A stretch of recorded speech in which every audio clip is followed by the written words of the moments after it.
Hello, I'm Elliot, and I don't know if I'm going to start all my videos like that. I don't know. I don't know. I keep doing that. I don't know why I have to say my name at the beginning, but maybe I don't need to say my name at the beginning. Whatever.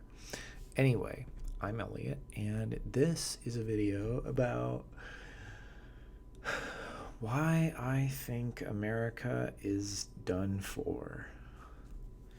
Now, I was wondering how I was going to word that, and I think how it came out was pretty good. I was thinking of saying why America is dead, but it's it is there. America is there, but it's in the trip off the edge of the cliff. Like it's mid it's too late is what I'm saying. I'm not saying um that we are dead. We're still here. I'm also not saying that we are okay by saying that we're not dead. I'm saying that we're doomed. And it's not like, I mean, we're doomed in so many ways, it's really scary. And this is a really dark video. I don't have it planned out or anything. I never plan much of anything out. I don't like planning things out that much. Unless it's really, really important. But no. I think I'm really good at being spontaneous. I think I'm really good at figuring things out in the moment. Okay, anyway. So why is America done for? Okay. This is a deep subject. Very deep subject.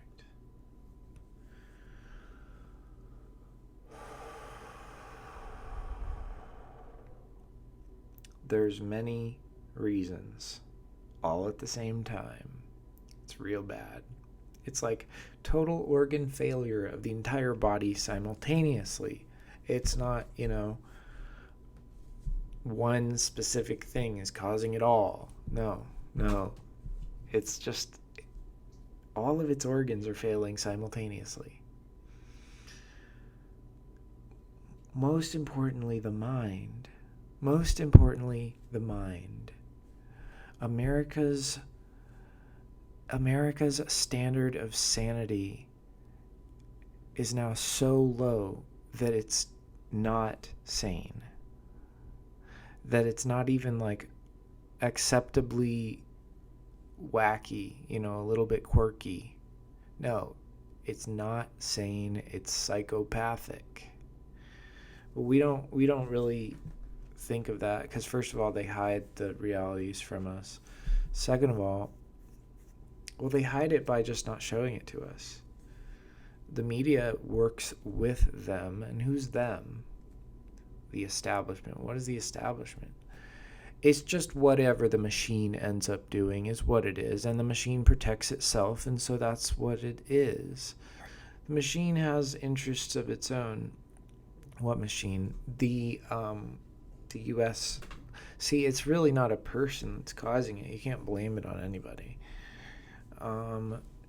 It's just the machine. It became a machine. It's a machine of many things, particularly money making, for a group of people. Actually, several groups of people. They're all working in their own little sectors. They're not really necessarily connected to each other, but they're all doing the same thing, and that is making a lot of money, making more and more money. The government is run like a corporation, and the corporations are run like machines, money making machines. They have dissociated from the service they provide. They have dissociated from the world that they benefit by providing that service. They've dissociated from their employees and how dependent they are on those employees, and how much love they give those employees by paying them, and paying them enough to survive, paying them more than enough to survive, just to survive. No. Everything in this country, including the government and the mines and all the corporations, they're all run like money-making machines that don't give a fuck about their customers, their employees, or innocent bystanders who are neither customer nor employee, and they also don't give a fuck about the government, and they don't give a fuck about the Constitution. They don't believe in the values of the Constitution, and that's why they want libertarian capitalism. That's why. It's because they do not believe in the same ideals that were put into our law. Our law actually originally wasn't that bad. It was actually pretty good, and it protected people's their freedom, their pursuit of happiness. What was it? Life, liberty, and the pursuit of happiness. And those things are something that a corporation doesn't give a fuck about. The average corporation, the average big corporation. Oh, and billionaires themselves, the ones who either run these corporations, used to run these corporations, or are simply very, very powerful in general. They don't give a fuck about life, liberty, and the pursuit of happiness. They don't give a fuck about any of that. All they care about is money. It's very, very precise to say it that way. I mean, they care about maybe their families, but do they even really have good family relationships? I don't really think they do.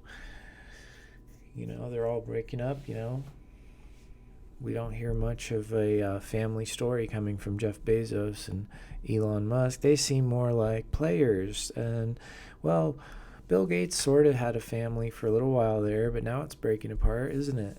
It's always going to break apart with these people because that's what they do. They rip everything away. They rip the money away from the customer, the employee, the people at large, and morality in general. And they rip it away not only by taking it, but also in their minds. They rip it away as in they dissociate it. They see the money as a separate thing from all of the things that they're doing. And all they want is the money. And everything they're doing doesn't matter. That is the plague that everyone at the top is infected by. Everyone at the top of everything, of every chain, every hierarchy, every government, every corporation on the planet, they all are 100% greedy. They will kill for money. They will poison for money. They will steal for money. They will beat the little guy down. They will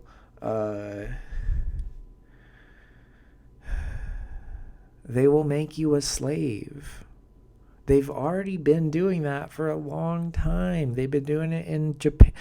I don't know if it's Japan, but China and Malaysia and probably Taiwan, and I don't know which ones, but the whole of Asia seems to be one big sweatshop for the U.S. companies. So it's kind of like they don't give a fuck about human life, and they don't give a fuck about human liberty, and they don't give a fuck about human happiness either. So they don't give a fuck about the government. I don't know, is that the Constitution or the Declaration of Independence? I want to know because I admit that I don't. Life, liberty, and that is from the Declaration of Independence. Well, that's okay because I think that is the founding document of our freaking country. And it's really important. I really like the Declaration of Independence. It could be that the Constitution doesn't have things like that in it, but I think it does. I'm pretty sure it does. Anyway, what does the Constitution say at the beginning of it? I don't think it says anything good. I don't know. What does the Constitution say? I need to read it, shouldn't I? I wonder how long it is.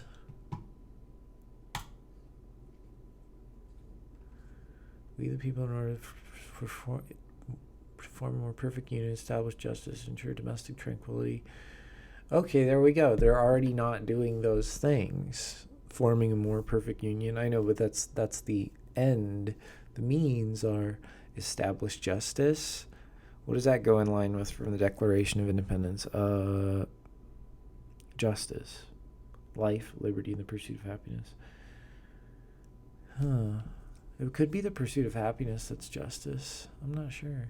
Domestic tranquility, that's definitely life and liberty and the pursuit of happiness at the same time.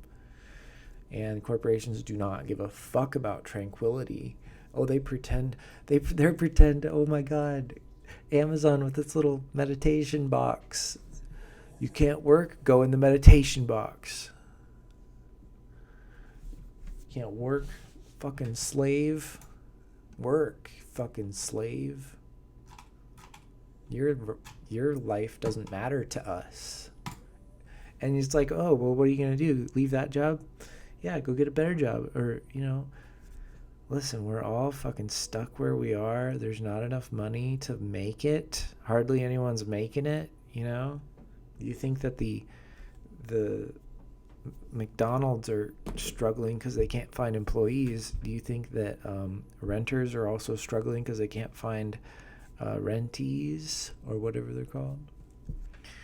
Maybe that is the word, but they can't, and they're so stupid that they're not going to lower their prices. They're just going to keep raising their prices.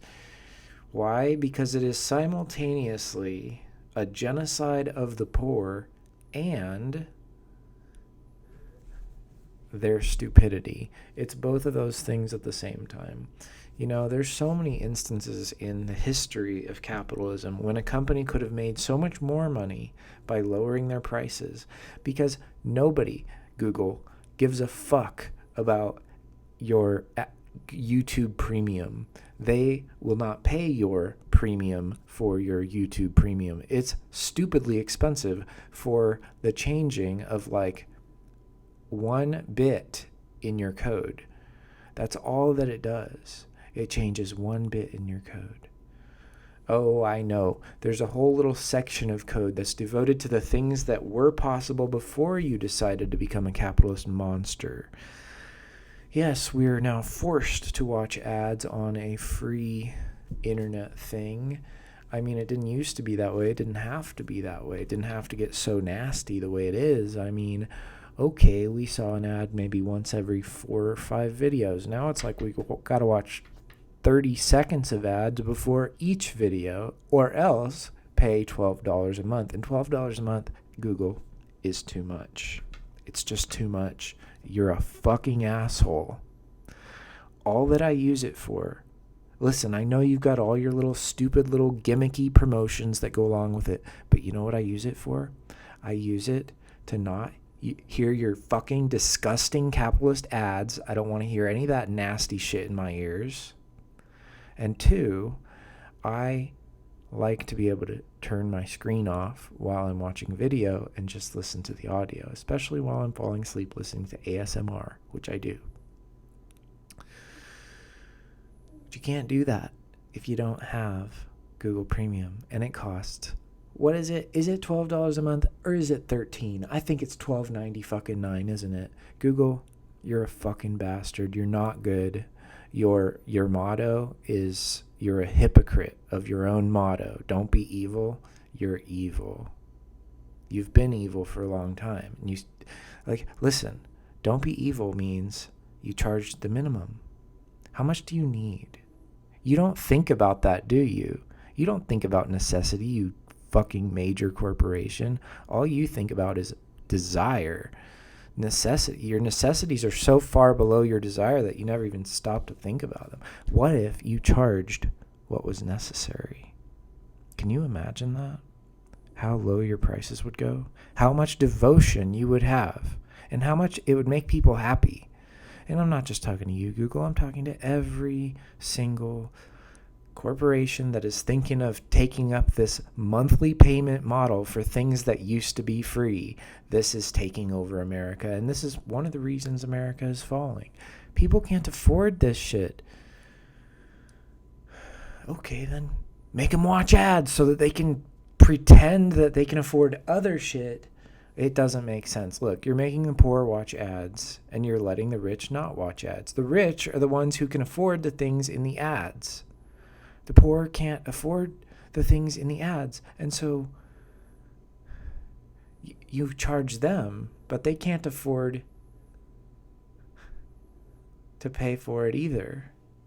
You're a bastard, Google. You're a fucking bastard. That's mean.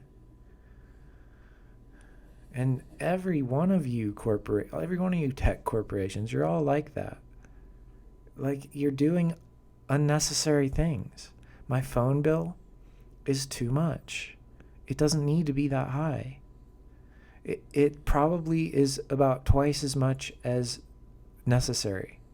You know, you could make money by putting it 1% higher than the necessary. Just calculate it. Quit being a bitch and do the math, you fucking basic bitch. You don't care about math, do you? All you care about is up, up, up, up, up. You like positive derivatives. That's the most math you do. Positive rates of increase. Oh, but the increase isn't increasing fast enough. We need a positive rate of the rate of increase. No, we need a positive rate of the rate of the increase. We need this thing to explode. I want to come. That's all you are. That's all you are. You're just a big cum explosion. That's all. You're masturbating and nothing is real. You're in your crazy money fetish mind, and everything has gotta grow. You've got to make your money grow. It's just so stupid. Anyway, there's no such thing as infinite growth. The economy is not balanced by force. The economy is balanced by ratios interacting with each other. The ratio of growth interacts with the ratio of loss.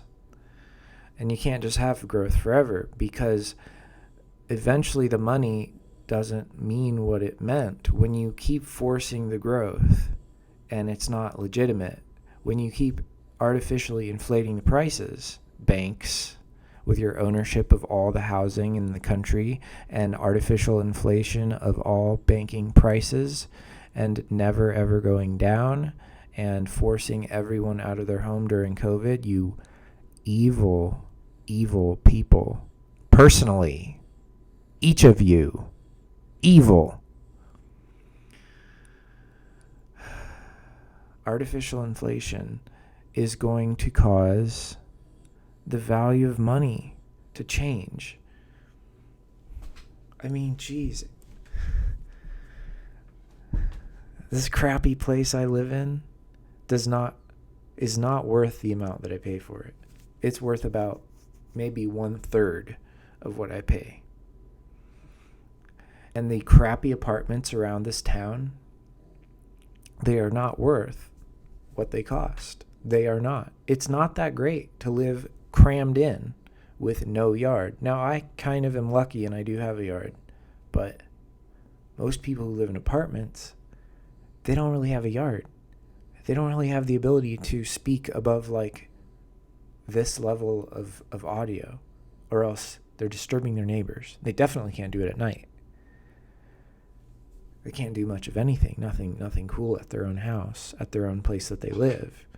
You know, nobody throws a party in an apartment. And if they do, everyone around them hates them. You know, is that really worth $1,200 a month in this crappy like mid-end, low-end apartment complex in the middle of the hottest, nastiest place on earth? I don't know why people keep coming here. I don't know why Arizona keeps getting more and more people. I don't know why, because it's not that great. You know what it is? I'll tell you what it is. It's the same problem that everything else is caused by. People are delusional. There was an idea for a short period of time. Somebody said something and it got stuck in everyone's memories, but the news doesn't catch up to them. They had this idea. They've had this idea for years. I'm going to move to Arizona. It's not so cold and rainy there. And so let's just cram us all in. Let's just make this city impregnated with like doomed souls. This place is going to explode. This place is going to explode. There's going to be a complete loss of water. And guess what? This is compounds it further. This is what I'm saying. It's compounding upon compounding upon compounding. Doom, doom, doom.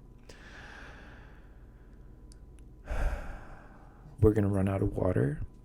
And our crazy leadership in this state and other states nearby are not going to tell us when we run out.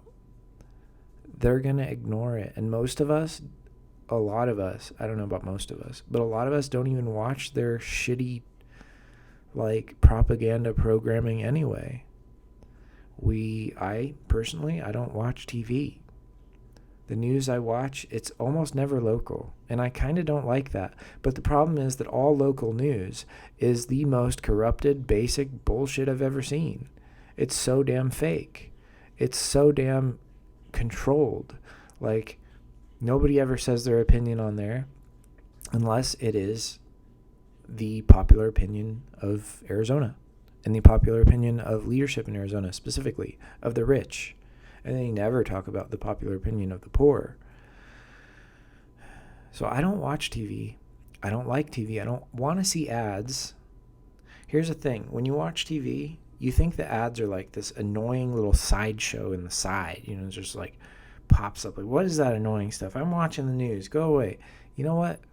That's the real show. Is the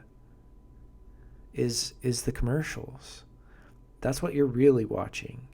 The news is just there to like make you feel certain ways, and then they cure your anxiety with nice soothing commercials. It's a subconscious mind control. It's really nasty. It's definitely what they do if you know anything about marketing and advertising. That's what they teach you in school when you learn that stuff. They teach you how to control people's minds in order to make more money. That's all it is. It's really evil and gross. It's really evil and gross. And our society's completely infected by it. I thought once when I was younger, I was like, why are there ads for cars? Seriously. Especially these crappy cars that are in these ads. Like, I don't know. I don't know. I swear, every car commercial I've ever seen, it's like the most boring cars in the world, and all they talk about is how much money you could save. And you know what it is? It's like not even real, because the fine print like always says something else. 0 money down, 0 MSRP for 15 years. Come on down to Big Joe's Toyota and Jeep dealership. Doesn't make sense to have those two in the same place, but that's what we do here at Toyota Jeep Joe's. I don't know what the fuck. But, you know, who watches that and is like, you know what? I just got convinced. I'm going to go down there and buy a Jeep Wrangler right now. 0% interest for 15 months. Oh my God. My head is like, it's just like I don't even know. It's like ringing with the sounds of money. My head is on fire with the sound of money. Ow! Why did I do that? I cut myself this morning and I just rubbed like this freaking sandpaper eraser in my. Bad idea. Anyway. So how is America doomed because of this? Oh, are you kidding me? This has taken over everything. There's no refuge here. There's no refuge from the absolute greed. It's everywhere. It controls everything, every little element of our lives.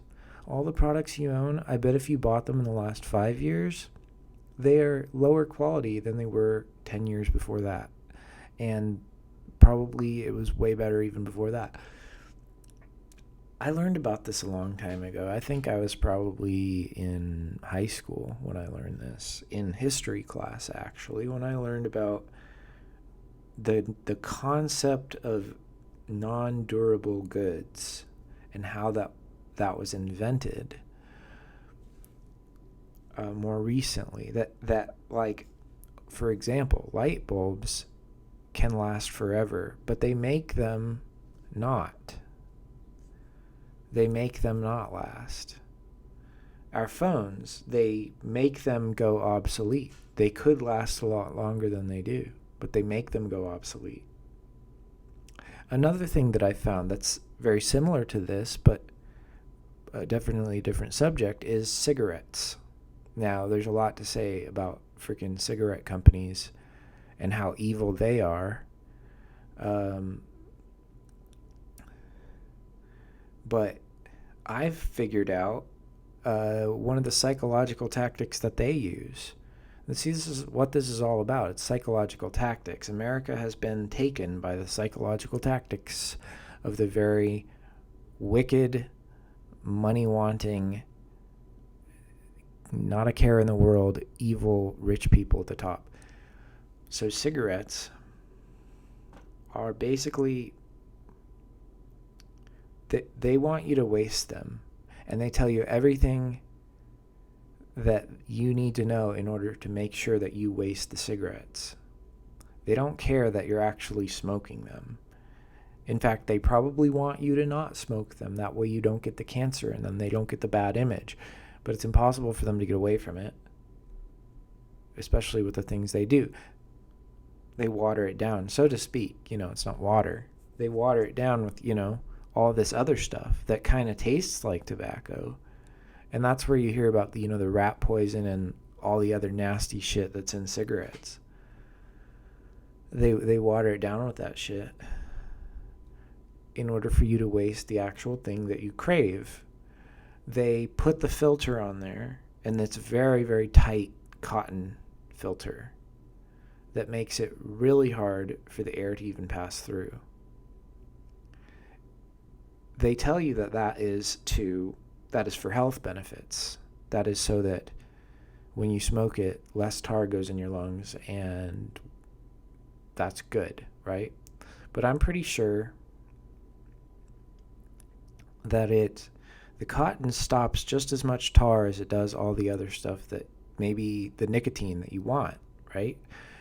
I think that it stops all of that stuff. I think the nicotine is in the tar. I think it's all mixed together, and it gets stopped by the cotton. That way you don't get high off of it.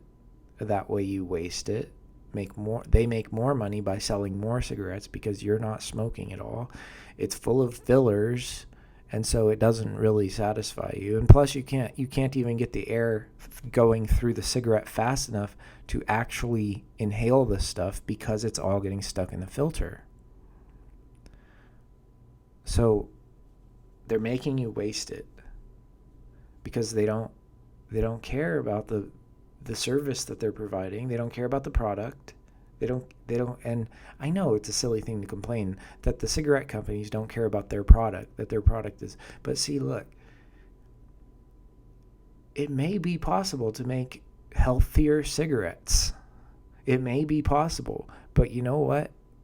They don't do that. They're not trying to make healthier cigarettes. They're trying to make more money. That's what they're always doing. They never think for a second about anything but money.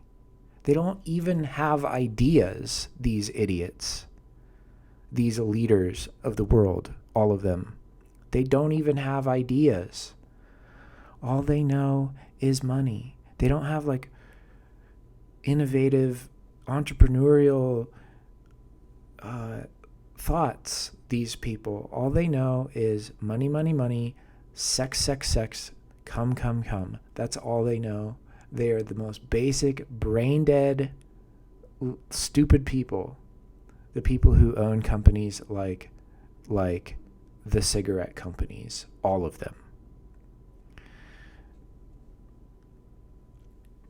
Now, I don't even know if it is possible to make cigarettes that are healthier, but I really think that capitalism has never even tried to do that because it doesn't know how. It would cost money. You're going to spend money? What? They don't even believe in the system that they are using to make the money. All they believe in is the money. They would never improve their own system to make more money.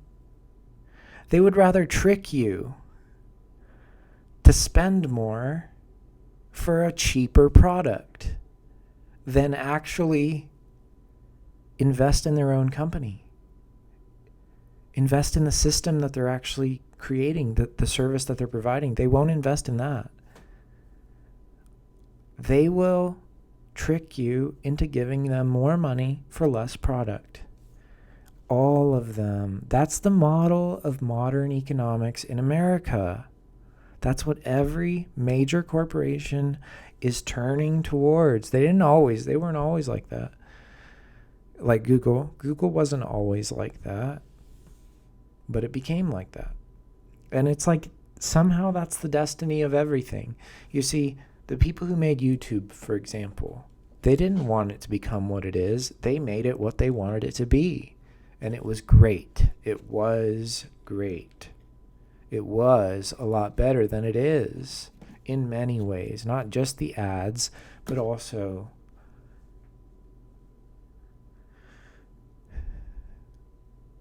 the thing that like studies my mind and predicts what videos I want to watch.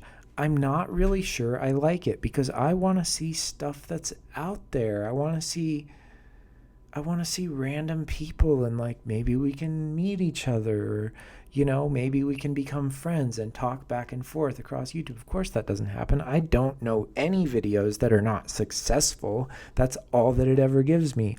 Oh, look at this video that already has 1 million views.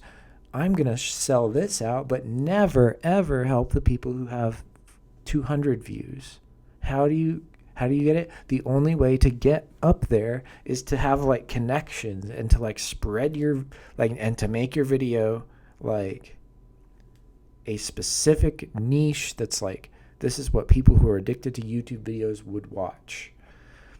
You can't make a video like this one, for example, and have it spread. It's never going to spread because it's not the right thing. This is not what YouTube addicts are craving.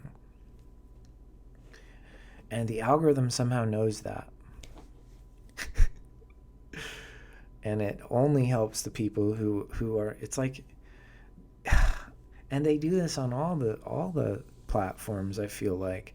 It's all just there to help the ones that have momentum to become more popular, to make them explode in popularity, and to keep everyone else from exploding in popularity.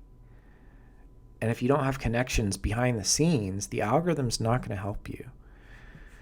And if you don't psychologically manipulate people, the algorithm is not going to help you. And people just aren't going to find you because it has become the norm for videos to be a certain way.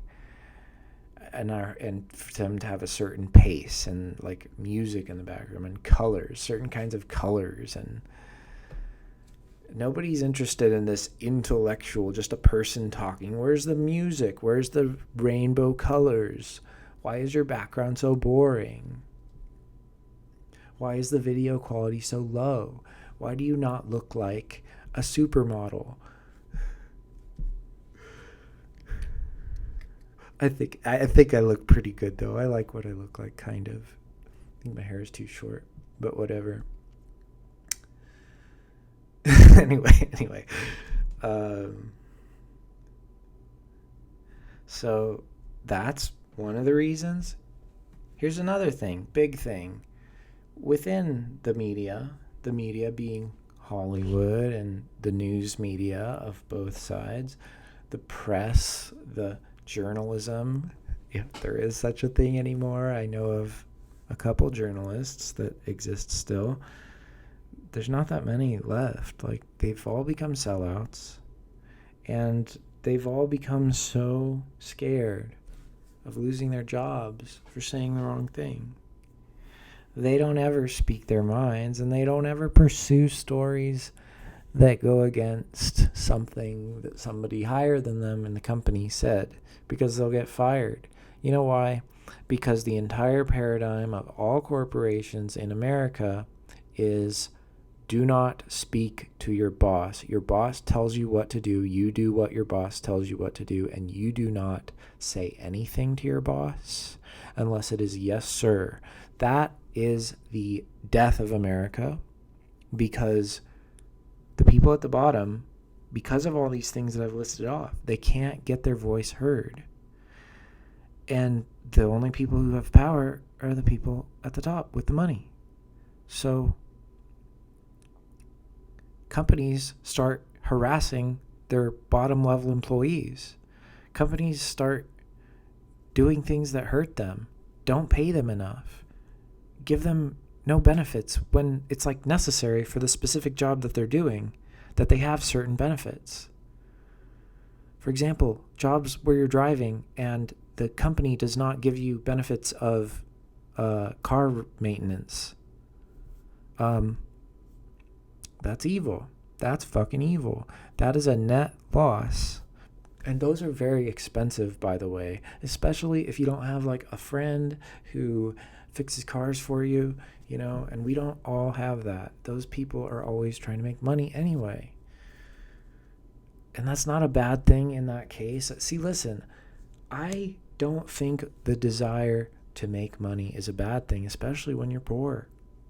That's initiative, and it's like commendable that people work so hard, but it's also so hard.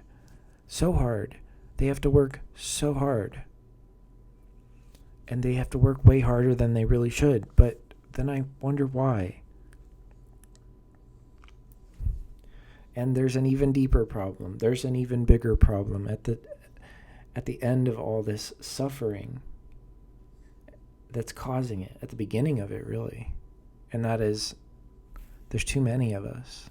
We're overpopulating. That's also why we're going to run out of water. It's also why we're going to run out of oil. The human mind is not coordinated with other human minds. There's no coordination whatsoever. It's just like, I want that, I'm going to take that. I don't care about the consequences. There are no consequences, because that's not my life. My life is here. My life is with that thing that I took. There are no consequences outside of my life. I gained.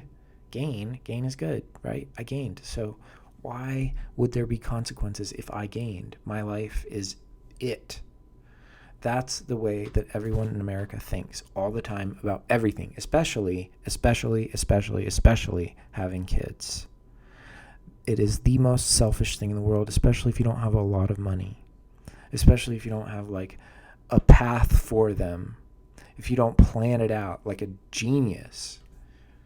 And that's like 99% of us.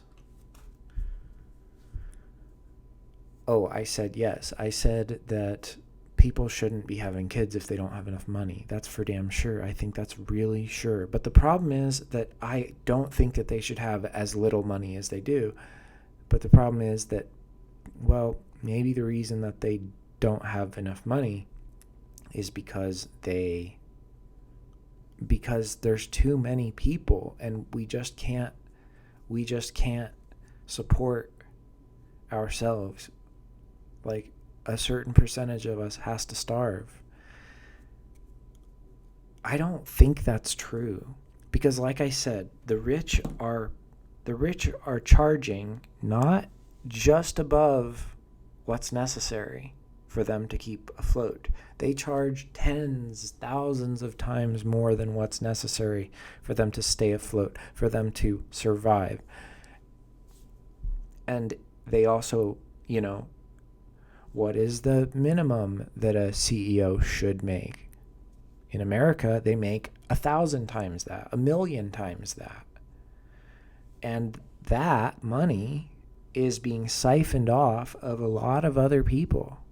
The higher you are in the chain, the more you're stealing from the people lower in the chain. And deeper than all of this is the ego. The way I define ego is the will to not change because you think that the way you're doing it is righteous and good, that you justify the way you're doing it. Whatever argument you make, it doesn't matter because your agenda was to keep doing what you were doing anyway, and you were going to find a way, some excuse, some way of explaining why you need to keep doing it the way you're doing it. But it's just pure ego.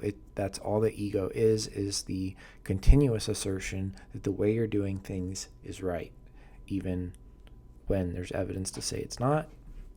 Despite all evidence, the ego will keep proclaiming itself the victor, proclaiming itself the rightful owner of whatever it wants, basically. Whatever it wants to think the truth is. Anyway. So, because of that, nothing you ever say can wake people up to what's going on. You can't wake the CEOs, the really rich people who set the payroll for everybody, the highest salary people who are taking so much money from the people who are lower than them, who could be giving a lot more of it back to those people, or giving them what's really, really rightfully theirs, considering they're the one doing the work. And like what you're doing, you may put a lot of effort into it, but it's not the work. I mean, for example, fast food. Are you doing the work? Are you working at the distribution center? Are you working at the retail center? No. You're working in an office, yelling at people, looking at numbers, like doing data analysis and whatever bullshit, non-real thing that you're doing. What you're really doing, your job, is to take money from the people who are actually doing the work. And the thing that you do on your computer or in your meetings or whatever it is in your office, that thing you're doing is not really a thing. It's nonsense. A computer can do all of it. And this job is like you're in the buddy club, which means that you get to do this nonsense job and they get to do all the work, but we get all the money and they don't get anything. That's what you are. It's really sad. It's really gross. That's what the people at the top are. And sure, they do stuff.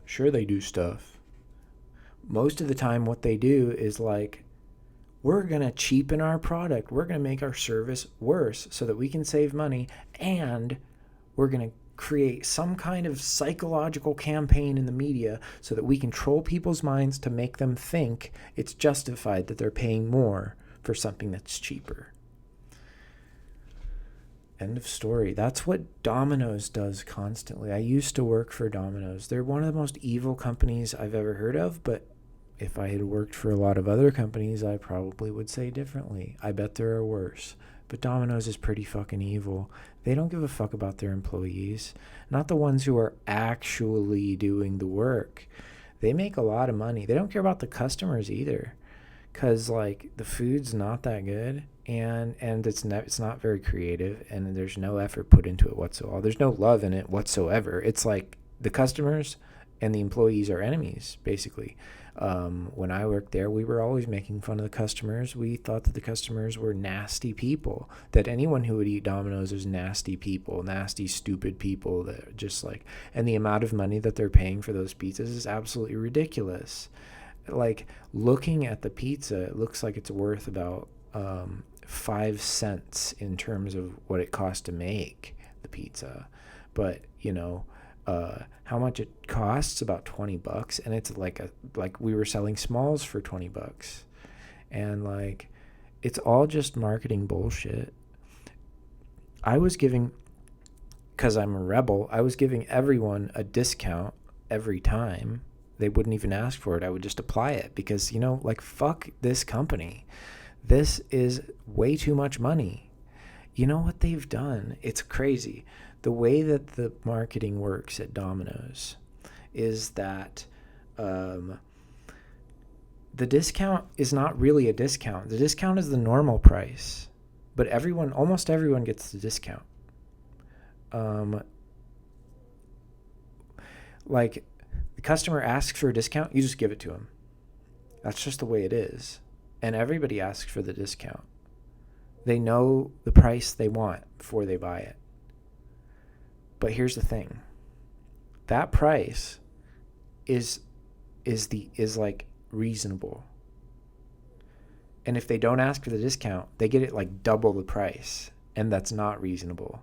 And they always complain, and then we give them the discount. So your model is really fucking stupid, Domino's. It's really fucking stupid. And you know what else is stupid about you, Domino's? It's that you control the employees from a distance. You never come in and see what your choices are doing. Like when you got rid of our computer at the cut table and brought it back to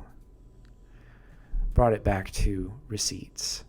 Chaos, absolute chaos. It was not fun. It became a nightmare. The job was much easier before that day when things changed.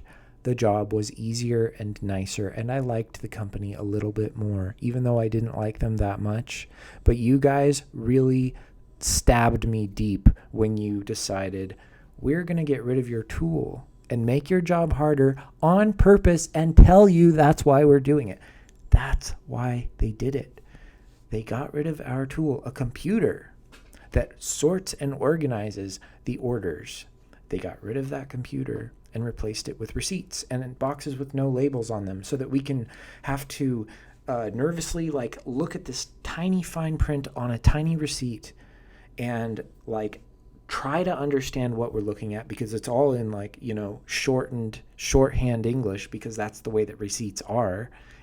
And then look at inside every box and find which pizza is which, and then put the receipt that goes in there, because things were a little bit fast, because things get a little bit fast. It happens every fucking night at Domino's.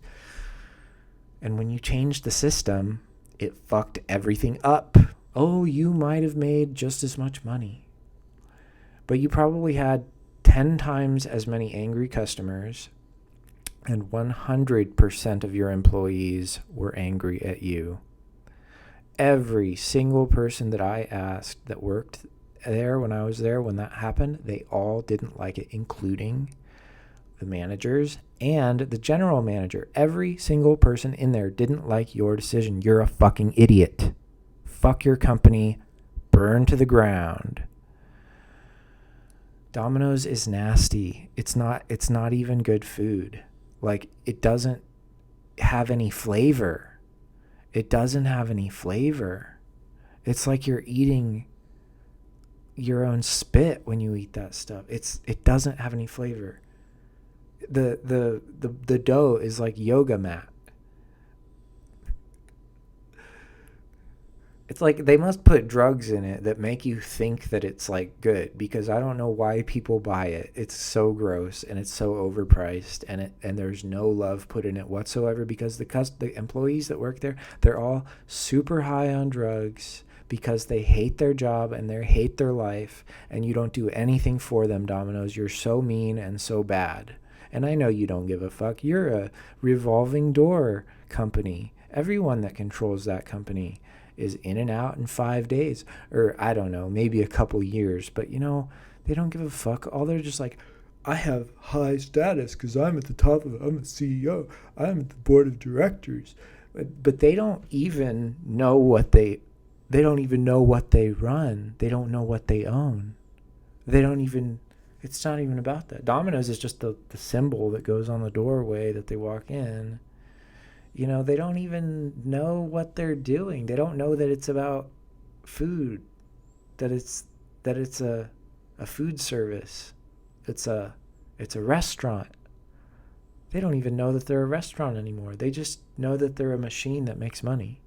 And we're going to try to, like, I don't know, Make the machine make more money. And you know what was so annoying about when they changed the computer at the cut table, what they did? They told us why they did that, and it was because you're not working hard enough, and we want to make you work harder.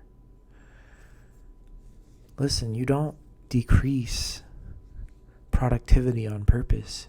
You psychopath. You psychopath. People with a lot of money made that decision. People with so much more money than us who are sitting in there bored, not working hard enough, according to you. Our lives are miserable, and you guys are fucking rich as hell, bossing us around. It's so nasty. You're just so gross. You're just so nasty. Personally, you're nasty. Whoever made decisions like that at any company ever to decrease the efficiency on purpose, to make the poor people who barely fucking survive, who you don't give benefits to because their cars break down, because their job is to drive their own car. You bastards. And you go in and say, you poor people you're basically our slaves, work harder, and we're not going to pay you more, but you're going to work harder. Oh, I know you increased the wage, $2 over the course of the time that I was there, 6 years? And it went from 7 to 11. Woohoo. What a good. Yeah, you know what the living wage is? It's like 15 or something. It might be like 20. I don't even know what it is, but it's more than 11.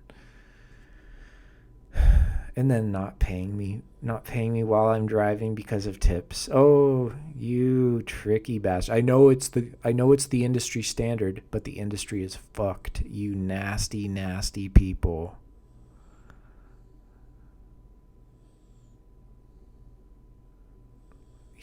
Companies that don't pay their employees because they're making tips. Tips is extra.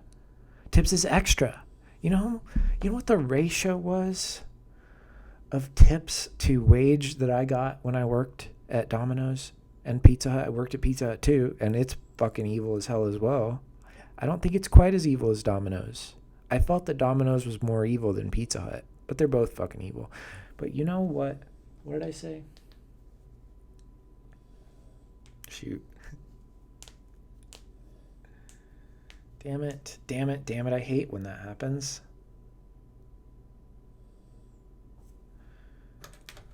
I always remember it. I'll remember it in like 10 seconds. Yeah, Domino's is more evil than Pizza Hut. I don't know why. I just feel that way. The atmosphere at Domino's is like, we work for the fucking Communist Party and we don't like it. Or something like that. I don't even know. People that work at the Communist Party are all brainwashed anyway. No. Domino's is like feeling like you're a slave, feeling very scared of your boss, feeling very scared of your boss's boss and what they might do next. And when they come in, we are terrified of you.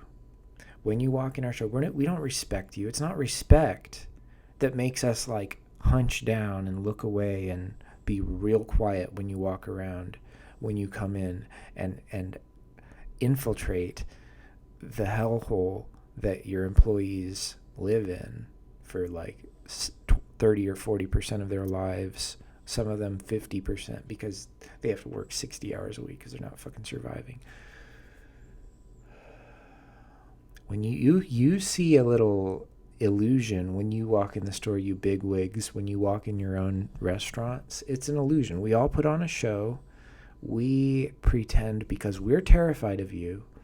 We don't want to get called out personally because we know that you're like the SS and the Gestapo or whatever, and you're going to, if we don't do something perfectly, you're going to tell our boss to fire us or something because we know you're evil and you're scary to us. We also are so different. When we know you're around, we watch you. I don't know if you tell us that you're around, but we know you're around, and when you're around, we get the store perfectly clean, and we all like stand up like we're soldiers because you might walk in at any moment and you have to see that we are good so that you don't punish us. And we can't talk to you. We can't make advice. There's no possible way. You guys are so dominant and scary. We're not going to tell you, hey, we don't like the changes you've made.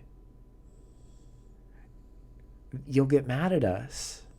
You're just a perfect, pure authoritarian. That's what you do. So that business model is fucking crap. That's the way that almost every business in this country is run, and it's the way that the country's run, and it's the way that the media is run, and it's the way that everyone runs their own personal lives.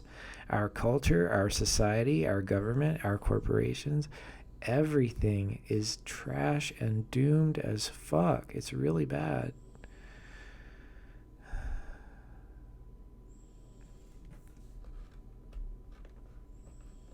I don't like that. That's not, and people, maybe I believe in America, but that's not the American way, not the one that I believe in. There's love in it. There's no love in your business model. Your business model is like just the Ferengi. You're the Ferengi. That's all you are. You don't have a mind. You don't have a soul. You're just a real creepy thing that has complete power over all of us. And we're pigs in the dirt. We're little piglets. I mean, we're little lambs in the mud. And we've got your rope around our neck. That's reality. That's reality. And it's hardcore reality, Maybe you can't handle it, but, if you're living today and you're living as a meager, unskilled laborer, an employee of a company that's not like what you went to school for, or maybe you didn't go to school, you're a slave. And if you don't accept that, you're a zombie as well. I mean, you're brain dead. It's very clear. But the thing is that you don't know any different. And everybody's lives is like this. Constantly working paycheck to paycheck. You don't even have a moment. You don't have a single extra dollar, and you don't have a moment of time.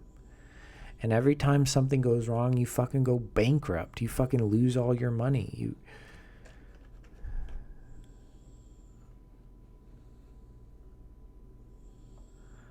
You have no clue what to do.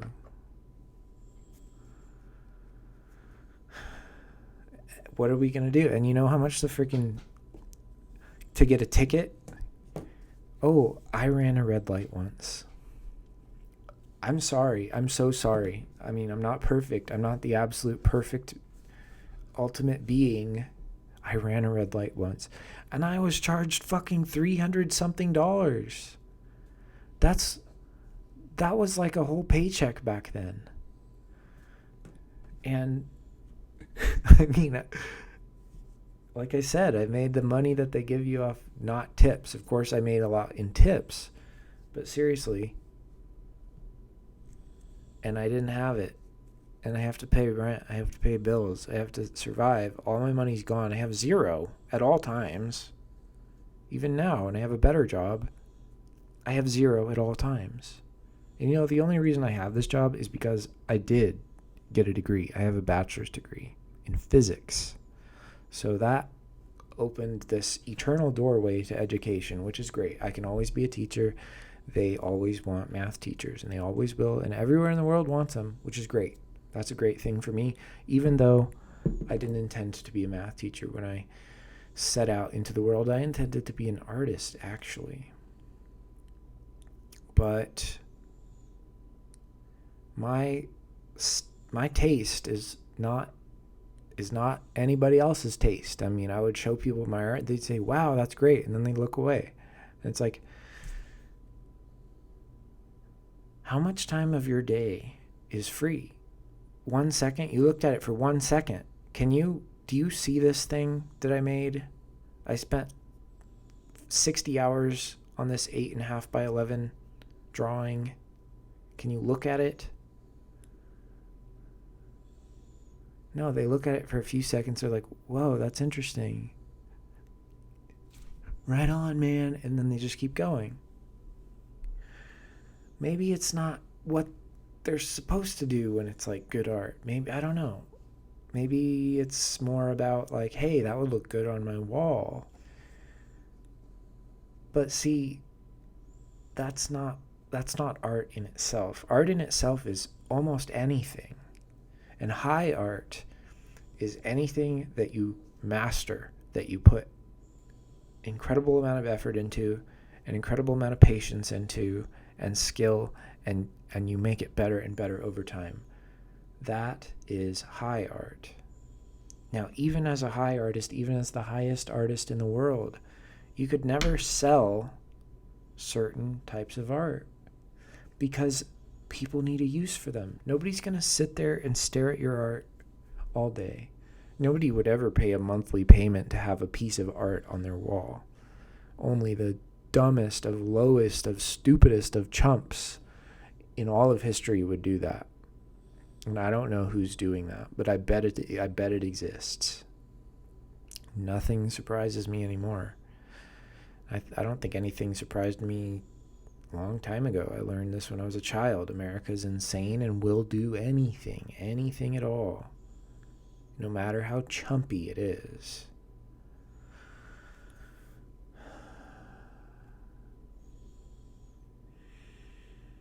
And that's why it's doomed. I mean,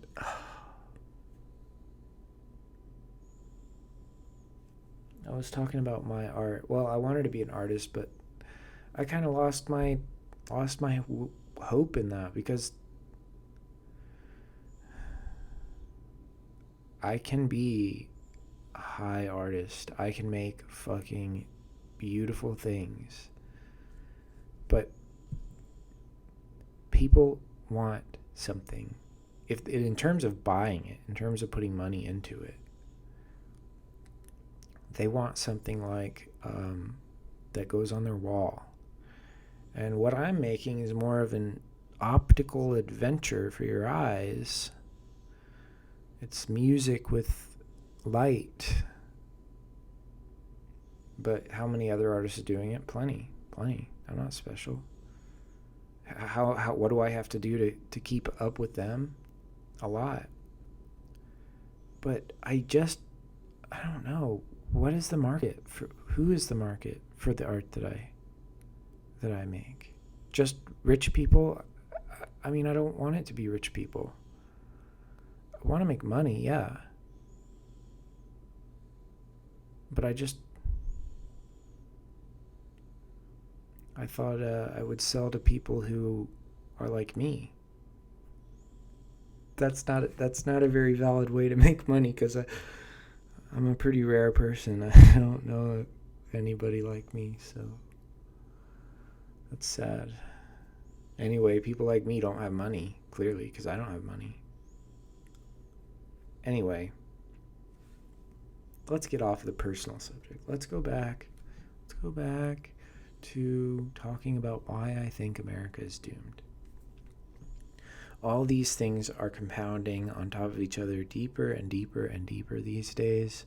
It's just a never-ending, explosive spiral staircase.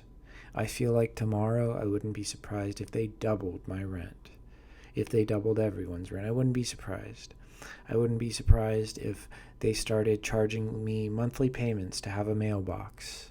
Monthly payments to I have to be subscribed to a certain kind of dog food, or I have to be subscribed to the toothpaste, and I have to pay them a monthly payment to have the kind of toothpaste that I want, because I have to be part of their club, and I get their club benefits from buying their toothpaste. So you have to pay a monthly payment. And you can't have a TV anymore. Or a screen. You can't have a computer anymore. You have to pay a monthly payment just to own your computer. But you don't own it because the moment you stop paying it, it turns off, doesn't work anymore. They'll figure out how to do it. And it'll become so popular, it'll take over everything, just like Netflix did. And all the new dumb streaming services. And you know what else is annoying? How they will get rid of a movie off of Netflix and then put it on Hulu. Oh, okay. Now I have to pay them too. Monthly payment. I can't just go on there and watch that one thing. I subscribed briefly to CBS All Access because I wanted to see the show Picard, because I actually liked Star Trek The Next Generation. That was back before the entire society became an absolute capitalist hellhole. And they actually had like a socialist TV show, and it was called Star Trek The Next Generation. And that was kind of hopeful. Picard's not really like that.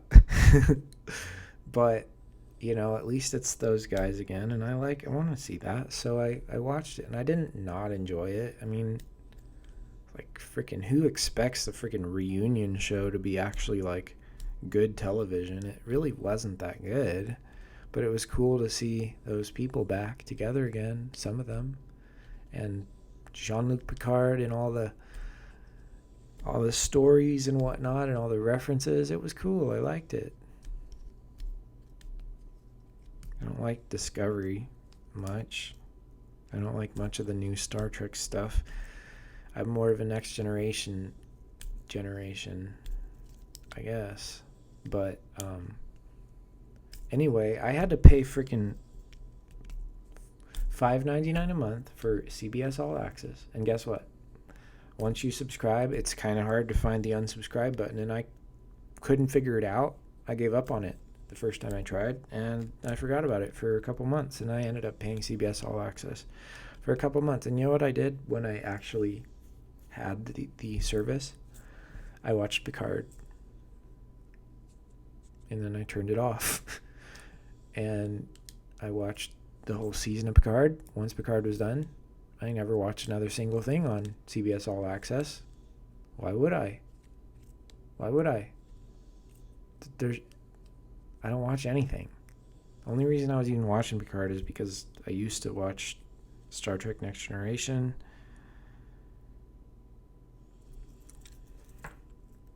But I don't really watch that much media anymore. I've lost my taste for anything that comes out of American culture these days. It's all fucking trash, in my opinion. Now, that doesn't mean that modern progressive values are trash. I don't believe that whatsoever.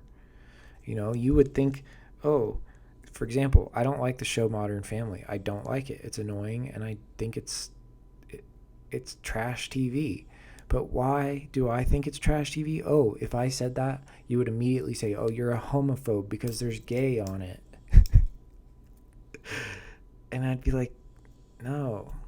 Like, I know that was the way that you were trying to catch me there. Like, it was all... Like, I feel like that show was meant to trigger conservatives. And I'm not even conservative. But look, that's not why I don't like the show. I don't like the show because everyone on it is a really basic, like, NPC person. And they don't seem real at all. And I know it's like a comedy, which is weird because I can't even imagine laughing at anything on that show. I'm sure it's just all sex jokes because that's all that you NPCs know how to do. I mean, I watched 3.5 Men. That was fucking trash. And I agree with that little kid. I'm not a freaking crazy conservative Christian like he is, but that show's fucking trash. Every word on it is a sex joke, a really annoying... It's like, wow, let me guess. The next thing you're going to say is a sex joke too. How do you guys not get tired of that? How do you just continuously think that's funny over and over and over? I don't understand. And it's creepy sex jokes too. Like, Charlie Sheen is a creep. And the writers of that show are creeps. Yeah, I feel that way about Modern Family too. I have to say, how could you? It's so innocent with all of its girly boys. I'm a girly boy myself. But you know what? all that shit's fake. Those people aren't what real people are like. None of them. They're all very, very fake. And their characters are not lovable. Like, I don't know. I don't know. People who like that must be really fake people. I don't know. I don't know how to parse this insanity, and I plead the fifth. But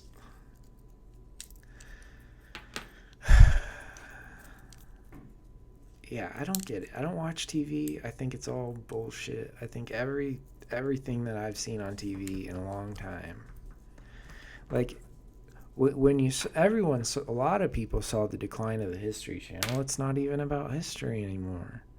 I don't even know if it exists anymore. I haven't seen a TV in that long. But the moment the History Channel became about aliens and truckers and pawn shops, that was the end of America. That was the mark of the beast. That was the last sign of the end times. The moment the History Channel became fake. Because history is supposed to be one of the most guarded institutions of knowledge there is, isn't it?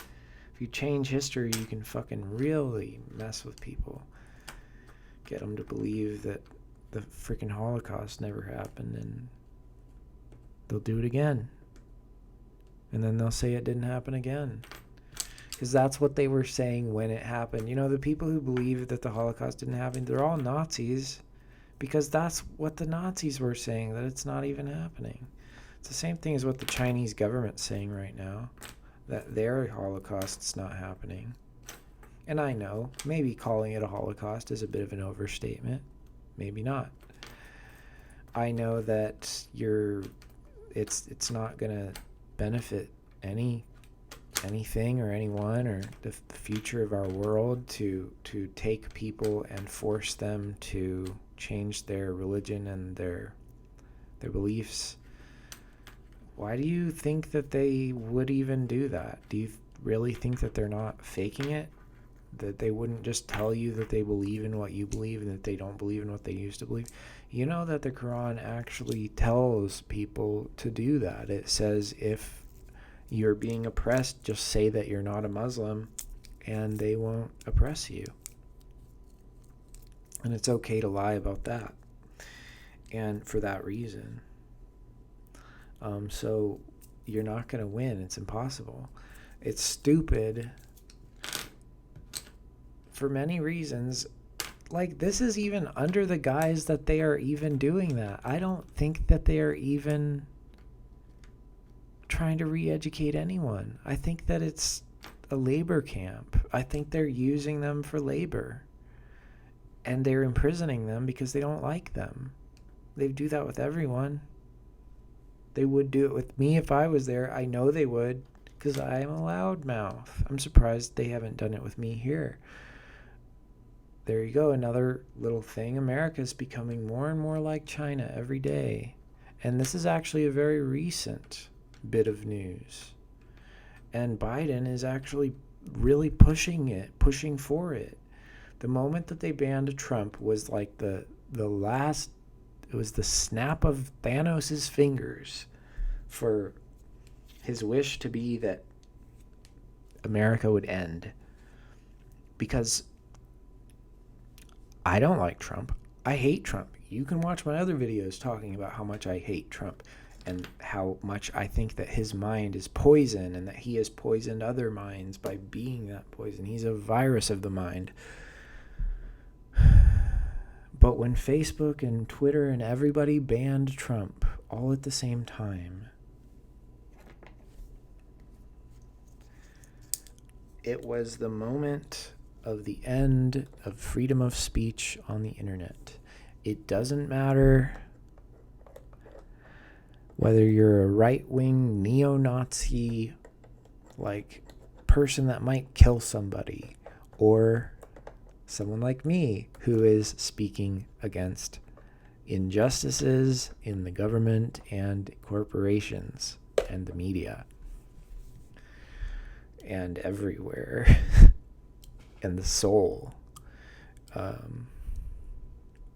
They'll ban me too. Why? Because I speak out against Israel. Oh no, he must be an anti-Semite.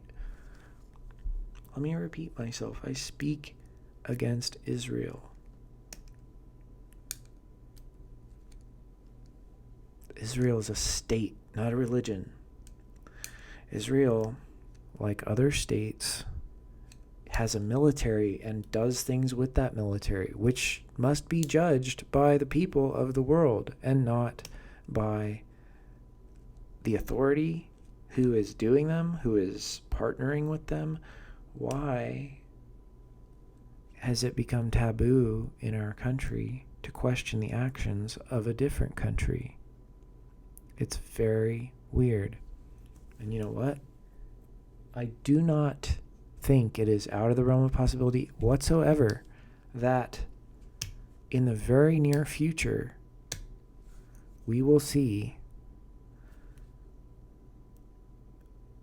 banning of all kinds on all types of social media of anybody who questions basically anything that is a talking point and opinion of the establishment. Number one being support of Israel. Anybody who speaks up against Israel must be a terrorist. They will call us terrorists. I mean, how close am I to being labeled a terrorist? Do you even know me? Do you know what I stand for? Do you know what I believe in? Do you know what I do for my job? And I believe in my job. Do you know what I do for my hobbies? Do you know what my life goal is? Because the answer to all of those questions is, I want to make the world a better place. Better and better and better and better for everyone. And I'm doing everything I can to make it happen. I have my own personal problems. I have emotional difficulties for various reasons. But I am an awesome, good person. I know that I am. And I just keep getting banned over and over and over on Facebook. I think that the algorithm thinks that I'm some kind of neo-Nazi or something. They just have no sense of, what's the word?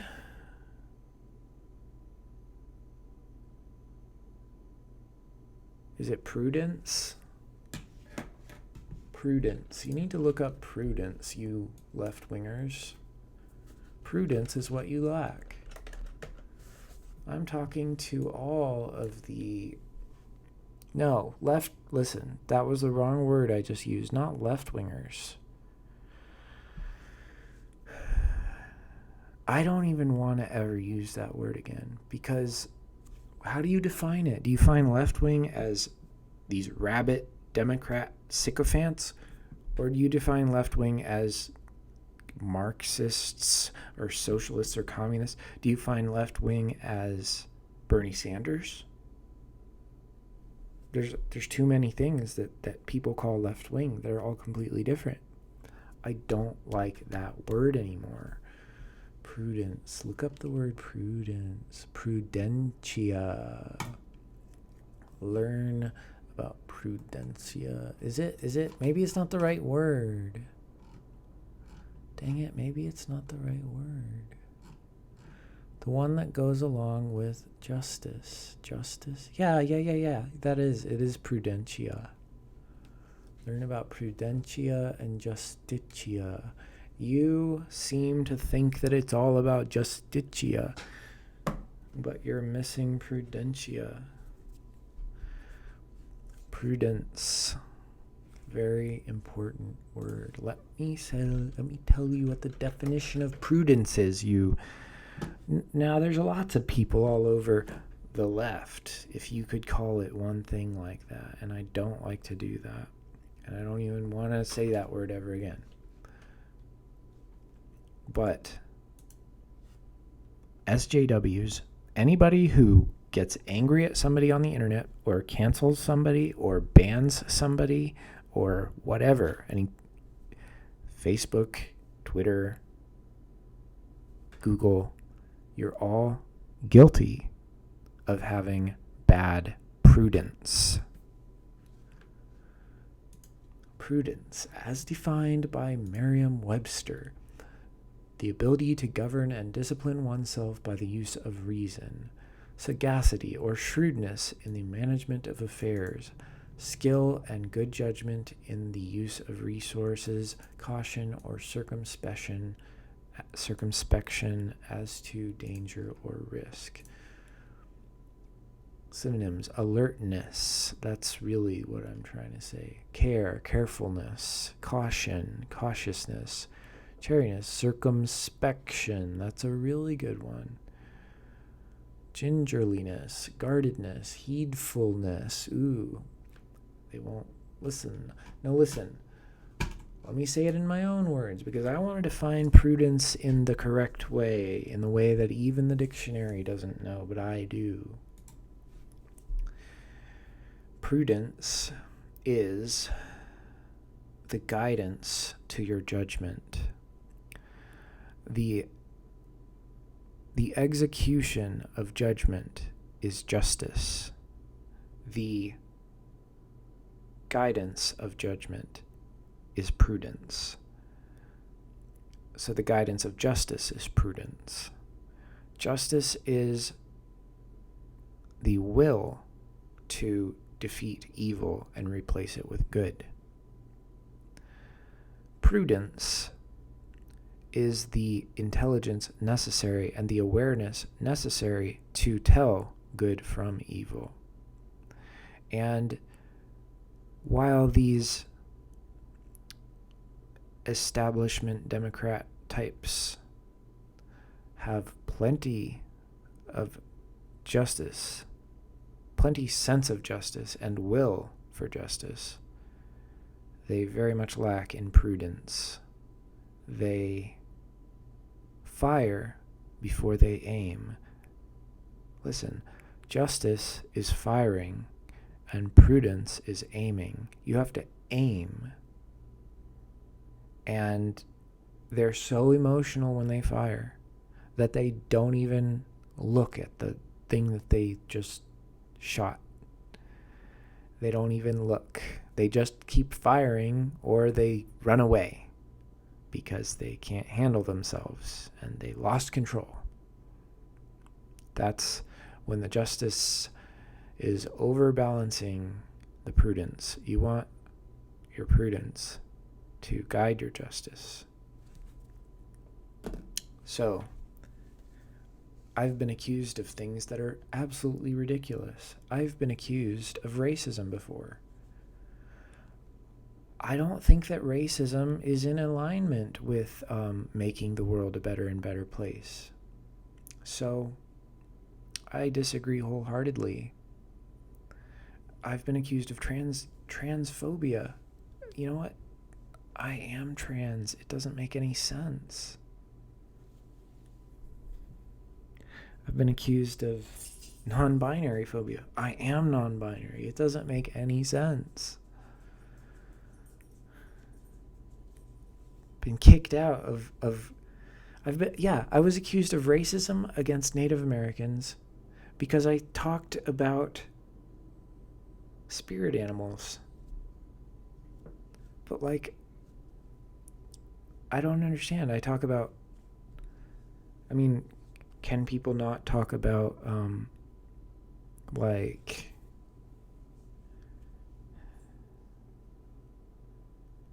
the realms of Tibetan Buddhism, the cosmological realms? Can we not talk about that? No, you have to be Tibetan in order to talk about that. That's racist. It's racist to say that I can't adopt some of the religion of the Native Americans. No, because you're a white person and you don't take it seriously. You're just appropriating.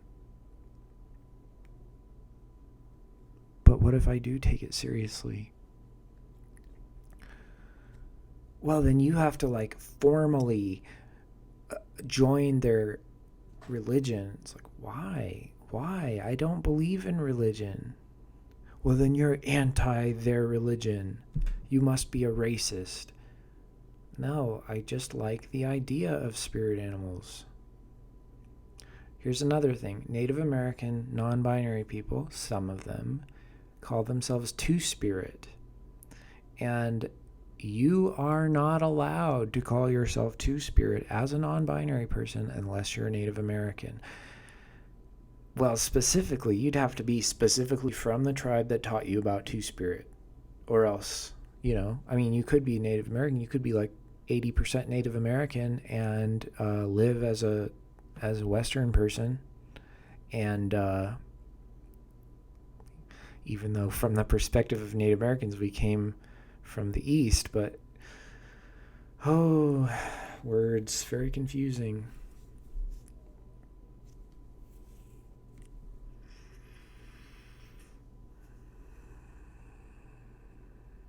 Yes, you cannot talk about Native American religious things. You cannot even say those words unless you are one of them, and you have to be.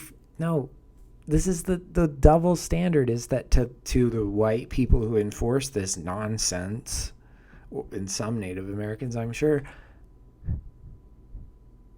they don't even have the standard of saying, well, what if they're Native American but they're from a different tribe that doesn't have that religion and those concepts? I don't think any of them ever really thought about that. They're just like, no, you have to be Native American, like it's one thing.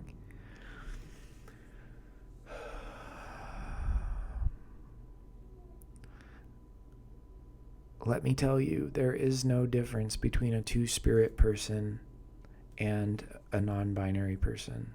Those are different words for the same thing.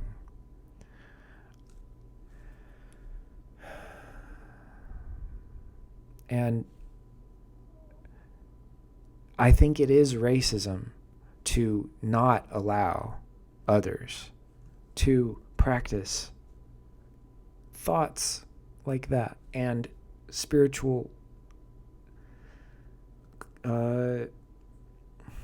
experiences like spirit animals and spirit journeys and things like that. I'm a non-denominational person. I don't belong to one group. I'm not dressing myself up like a Native American and running around and acting like a stereotypical, and making fun of them, and I'm not doing that. I'm just experiencing a philosophy. And I really don't even care about the spirit animal thing. It was just like a fun thing that I was thinking about. I kind of think my spirit animal is like one of those deers, one of those cottontail deers with the little white spots on its back that just bounces around like Bambi. And I think cats too. I think I'm like a cat as well. There's several of them to me. But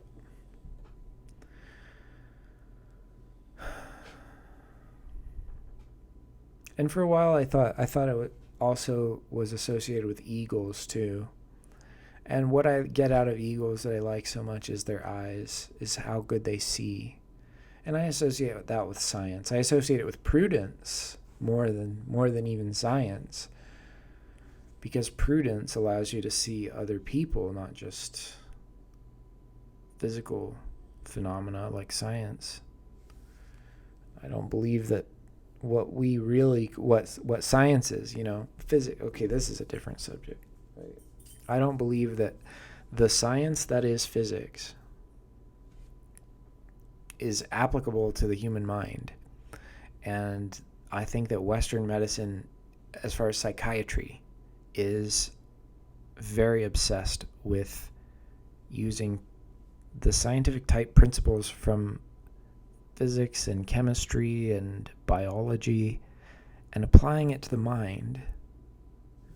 I don't believe that makes any sense at all. And that's another reason our society is crumbling and beyond repair. I could keep going. I haven't said it all. There's too many things to say. This topic is too broad. I need to really focus in on each individual thing, shouldn't I?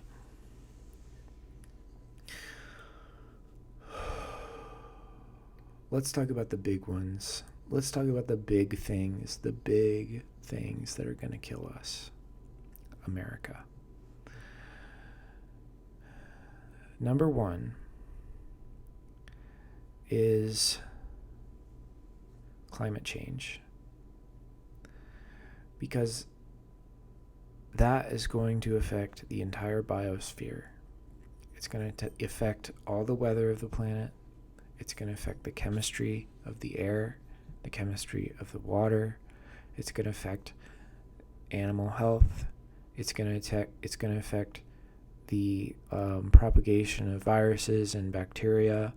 It's going to affect our food sources, obviously. It's going to affect the water levels. It's going to affect weather. It's going to affect migration of animals and people. Places like where I live are going to become so thirsty that we're going to all die. I mean, we got to get out of here. There's nothing we can do. They're going to have to ship the water in. And then this is where it really gets bad. This is where it really, really gets bad. The second problem, which is also very, very huge. In a sense, you could say it's bigger than global warming or climate change, because climate change, yes, is going to affect everything that we know, our whole world. We talk about the universe, but we don't live in the universe. We live in Earth, and there's no outside of Earth. It's just a thought. It's just we sent some machines there. We sent some people there, but they came back, or else they died. They were on a tether if they spent any time outside of Earth. Earth is it. It's all there is. All that we know of. We don't even know that there's aliens.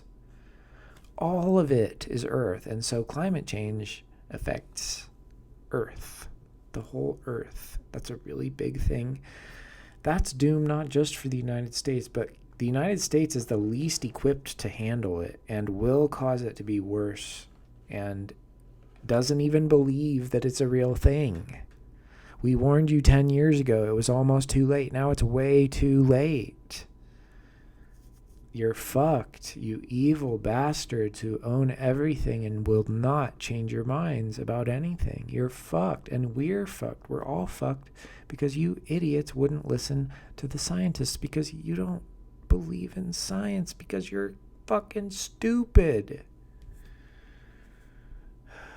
The second big thing, when all the freaking water runs out in Arizona and they have to ship it in using gasoline trucks. The second big thing is the oil runs out, which will happen very shortly.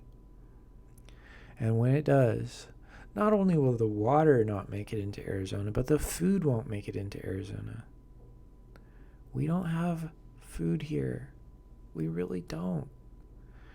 Everything is shipped in. The food, the water. Gosh, the air is almost shipped in. I mean, that's a joke, kind of. It's so dark, it's barely a joke. But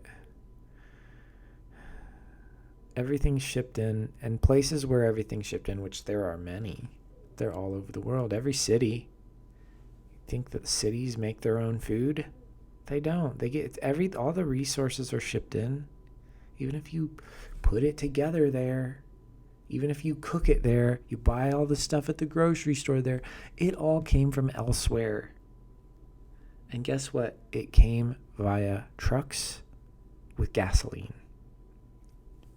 And so, when the oil runs out and the gasoline runs out, the trucks stop driving because they can't go anywhere. They are out of fuel. Do you see the problem there? Everyone starves. Everyone dies of thirst. Every service that provided shipping of any kind, whether it be of people or of products, all of it will crash all at the same time. Everybody will die of starvation or being cannibalized because people are going to eat each other. Where I live, there's no resources. It's a concrete jungle in a desert. Even if we manage to escape the concrete jungle where all the cannibals are, we're just going into a desert. We can't go by car. We had gasoline cars, and there's no more gasoline because there's no more oil. So when the oil runs out, we all starve, we all die of thirst, we all become cannibals and eat each other. Because that's what people do when they run out of food. Somebody gets sacrificed, they cook them and eat them. It happens on every stranded ship, every desert island that people got stuck on. They started eating each other. If they didn't have some way of catching fish or something, they had no way of surviving. They had to. I don't know why humans do that. Why they don't just die. How could you eat somebody? But that's what they do when they get really hungry. They have to. They feel like, well, they don't want to die. They don't want to die. Somebody's more expendable, maybe an old person or...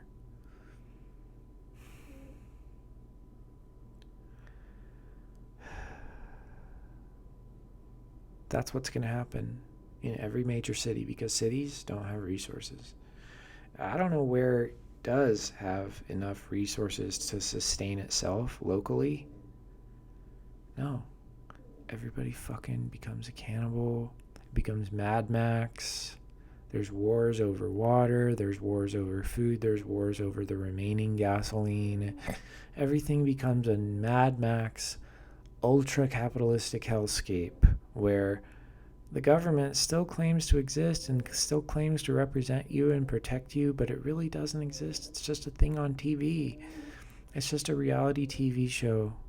And nobody's coming to help you, and everything's going deeper and deeper into shit every day. There's cannibals down the road. You yourself are a cannibal. You had to eat a human in order to survive. I mean, if you didn't, you wouldn't be alive, would you? Because you either eat or get eaten. And that's really what it's going to be. You have to eat your pets, and once they're gone, you have to eat your family members or your neighbors. And people don't want to eat their family members. I mean, hey, I love my family. I don't really care about the neighbor down the street that much, so I'm just going to go over there with a gun and shoot him in the head and drag his body back to my house so that my family can eat and live and not die. And then when we're done with that guy, we'll go and get some more guys. And whoever has the most guns, they're the ones who live and whoever is the least scared to use their guns, whoever is the most aggressive with their guns, whoever kills the most people, whoever is the most violent and horrible is going to be the ones who survive. The good people like me, innocent people, we're not going to survive. We're too soft. We're not like these rugged savages that would just become a cannibal gang. I mean, and you say, calm down, you're overreacting. None of this is going to happen. This is so unrealistic and ridiculous. Listen, I made a very logical, deductive, step-by-step proof of what's going to happen there. When the oil runs out, the gasoline runs out. All of shipping is gasoline. And so when the gasoline runs out, there's no shipping. And in places where there's no resources,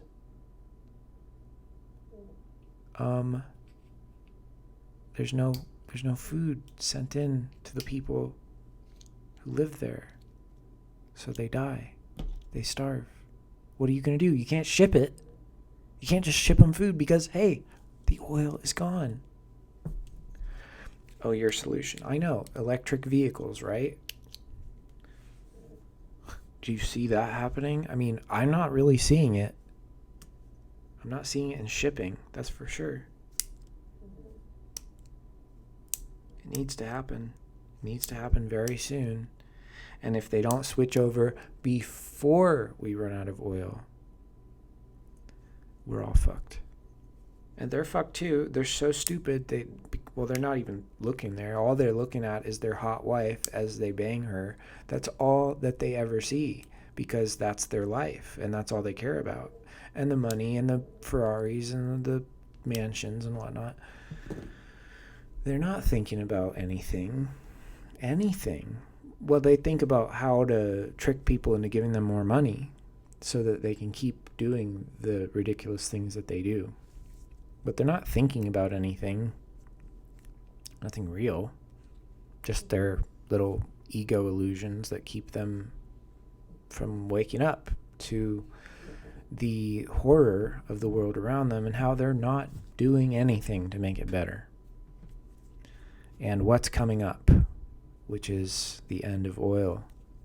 See, this is the thing. Global warming is much worse because it's probably going to cause our extinction in the long run. But the end of oil is close. And I don't know how close the global warming thing is to killing us, to making us go extinct. Maybe 200 years. But the oil thing is like 10 years, 20 years. I don't know how many years. Nobody really knows. It's hard to know that. But they do know that it's going to run out. And it's going to run out within the next probably 60 or 70 years. And it's not all going to run out at once. It's going to slowly decline.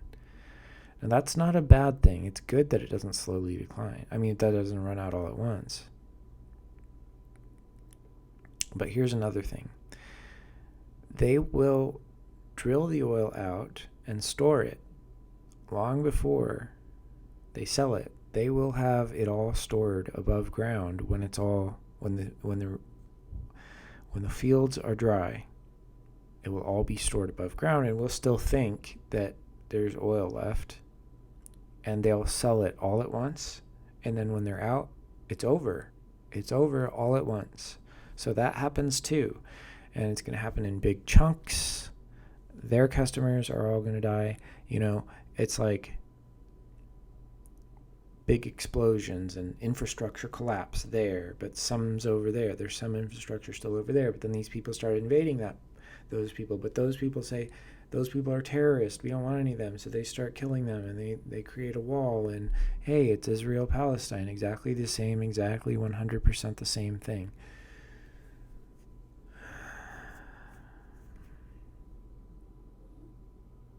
That's infrastructure collapse.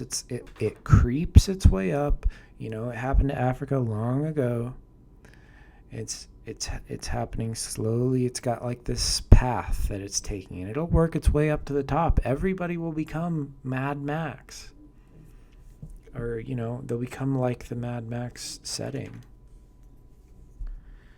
And it'll eventually happen. You know, even as a billionaire, it doesn't matter how much money you have. If everyone else is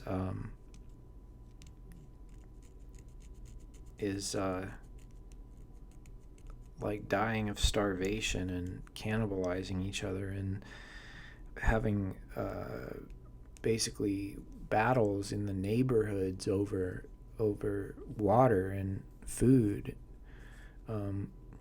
if that's happening everywhere as a billionaire, it really doesn't matter because you're forgetting. All you see is your money, you dumbass, but you're forgetting the services that your money pays for and the people who do those services and the products and whatnot. You're not seeing that. All you see is the money and the power and the ability to do whatever you want. You just think you're invincible, don't you? Well, when the world collapses, sure, you may be the last one to fall into the pits of fire, and I don't mean that in a spiritual sense, I mean it literally. I mean, no, not literal fire, but in life, not the afterlife type stuff. Sure, you'll be the last ones to fall prey to the infrastructure collapse that's all around you, but you will fall prey to it because infrastructure is infrastructure, and it doesn't matter if you're a billionaire or who you are. Well, the government right now is kind of like that. They're riding on their power. Nobody likes them. And they are going to ride their power until they survive. And everybody else is going to die. But they'll die eventually. It'll just be later. You know, the government will survive the end of oil, but not forever. You know, everything will collapse unless you truly replace oil with other energy sources before we run out. But you're not going to do it because it would lose you money in the short term, and you don't understand the long term because you're brain dead.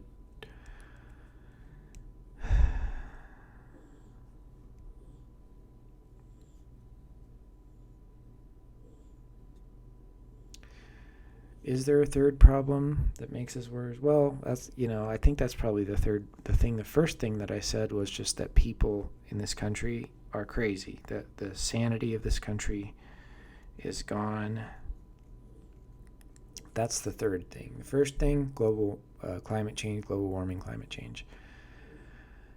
Because global warming, okay, it's a chain, right? The first thing is greenhouse gases, which cause global warming, which cause climate change. So it's all of those things, which was caused by oil to begin with, which is really sad. So both of our biggest problems are caused by oil. The third thing is insanity. The insanity causes all this stuff, like the wars and the unfairness and the way that companies are run and the corruption and all of that. It's all insanity. Of course, greed is up there too, but I think greed is a type of insanity. It's like the system is unhealthy. One of the organs wants all the blood to itself. That's not sane. It's not a different thing from insanity, greed. It's the same thing. It's just a certain form of insanity.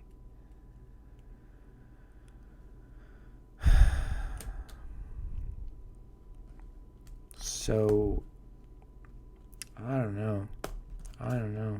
I gave up on America in the spring of 2020 when COVID was taking over everything and our response was stupid. And a lot of the people didn't believe it, including the absolute highest apparent leader of the country didn't believe that it was happening. And other countries don't believe it.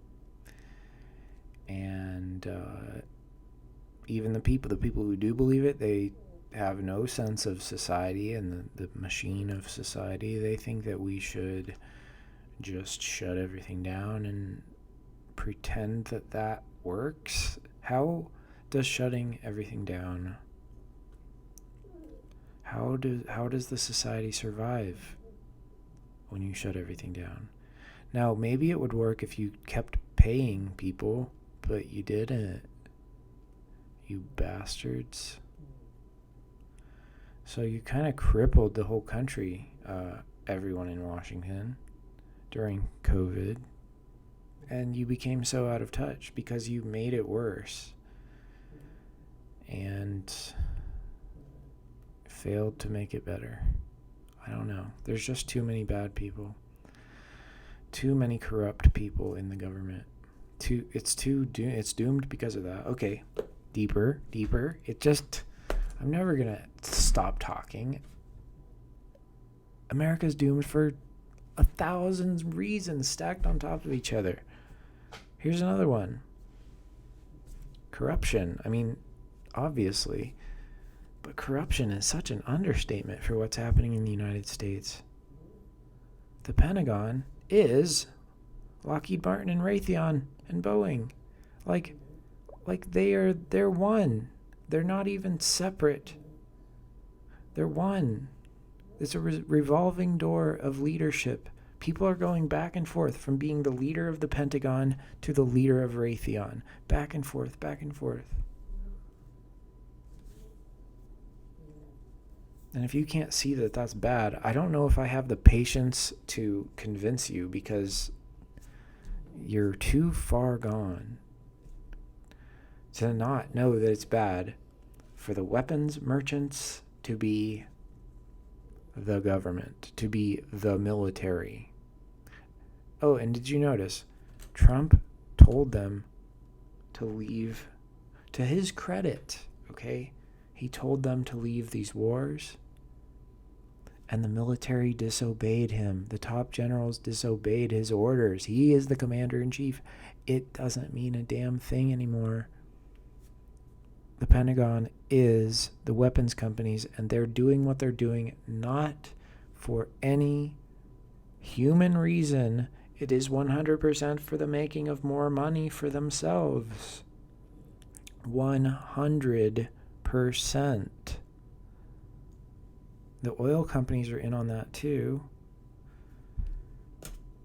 They don't even know why we go to war. They have to convince each other and themselves of these reasons, like the WMDs in Iraq, and et cetera, et cetera, et cetera, et cetera, et cetera. 9/11 means that we have to start bombing the shit out of Afghanistan because they're the same religion or something. Who knows?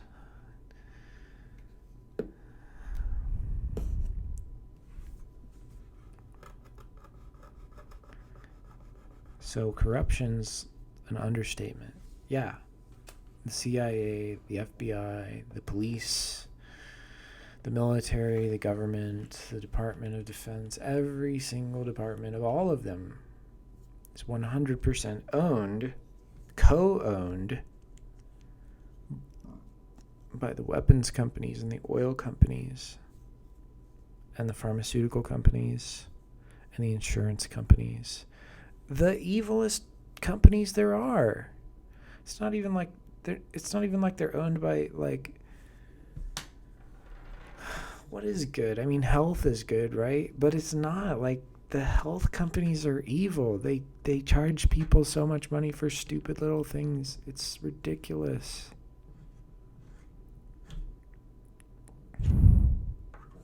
Healthcare companies, I should say. You would think that they would be the good ones, right? But no, even them, they're evil.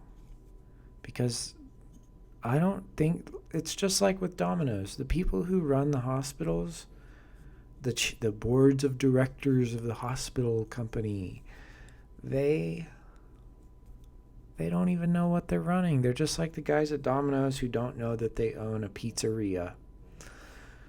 The people in the healthcare companies don't even know that they're healthcare companies. They think that they're just average, generic corporation number 473. We produce a service and then we get money, I don't know what you're talking about. What do we do? I mean, that's somebody else's job. I don't know anything about that. I just own the company, I don't know anything about what we do. I just own the company. I just move the money around,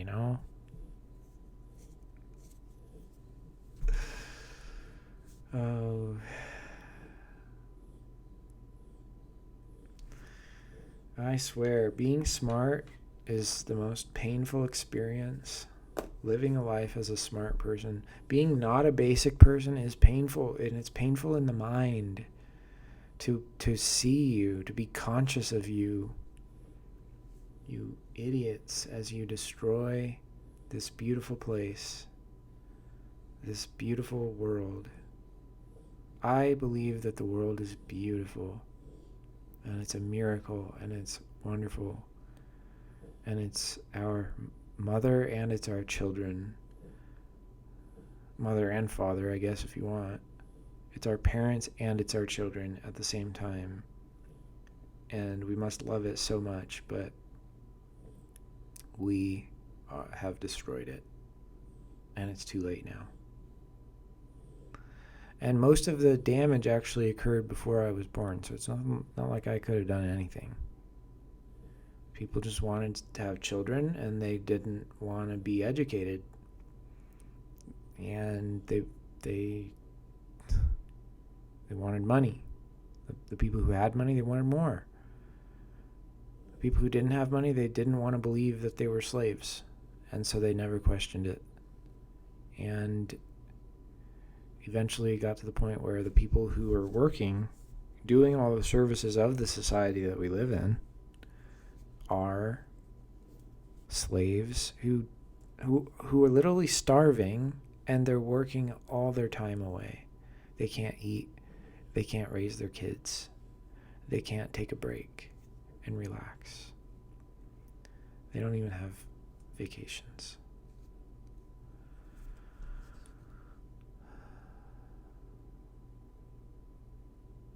This society is trash, and it's destined for the trash.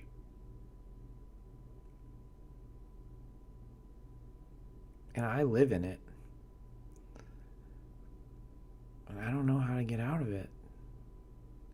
It's scary. We're all stuck here and stuck in this, and it's not going to change. 50% of the fucking country loves Donald Trump. Okay, maybe it's less than 50, because he did lose the 2020 election.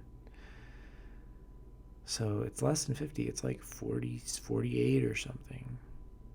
49. It's like almost 50. It's almost half the country doesn't even see his bullshit. And then the other 50%, like 90% of them, don't even see Obama's and Biden's bullshit and the Clintons' bullshit. What is left? How many people are sane? How many people are left over that are actually sane?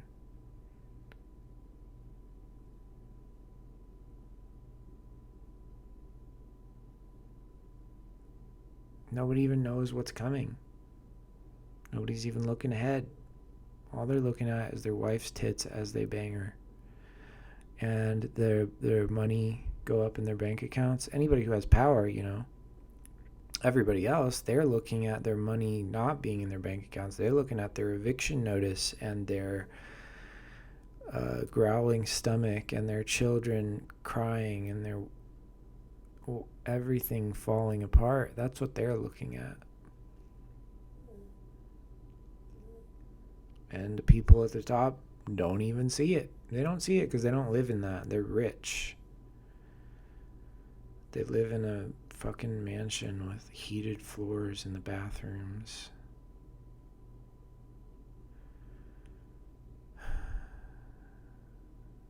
And they can't see the cliff that they're driving us off of because they're too high up in the ivory tower. It all looks like a cliff to them. It all looks like it's miles below, miles away. They can't even see it. But we're at the bottom with their ivory tower on our back, carrying them. And we're about to walk off a cliff, but they just keep whipping us and say, keep going. There's no cliff. It's all in your head. How are we going to pay for it? And I know I'm a voice against them. Woohoo. I'm so strong. Let's stand up, let's put our fists up. Let's be together. Let's fight. No, I believe it's over. I believe evil won and America is dead. It's very sad to say. There's no saving the government. It's too late.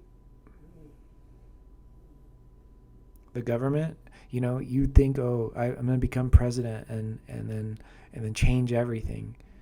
No, they are turning democratic positions into non-functional positions, and they are turning non-democratic positions, hierarchical positions, corporate positions into I already said it. Corporate positions. They're turning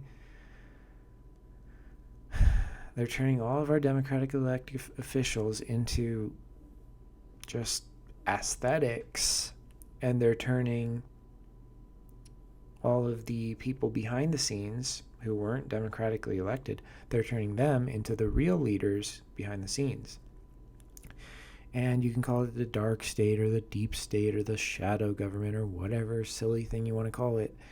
It's not like hidden. It's right there. It's the fucking Pentagon. It's the CIA. And the Department of Defense as well. And probably others. It's the military as well. But it's all controlled from the same places. Pentagon. And they're completely taken over, completely infiltrated, and it doesn't exist anymore. It is a weapons company, and their strategies in war are business strategies. It's all about them making more money. They kill for money. They're the sickest people on the planet. They're mentally sick and evil. And they control everything, and there's no way of stopping them. Because if you try, they've got their methods. They've got their nonviolent methods. And then when it gets to the point where they can't do any more nonviolent methods, they probably will just assassinate you because they can. And they don't have any conscience. I don't even think they have a soul. There's not someone in charge. It's a runaway machine. And that's why America's doomed. Let me think, are there any other reasons that I haven't thought of for this video as to why America's doomed?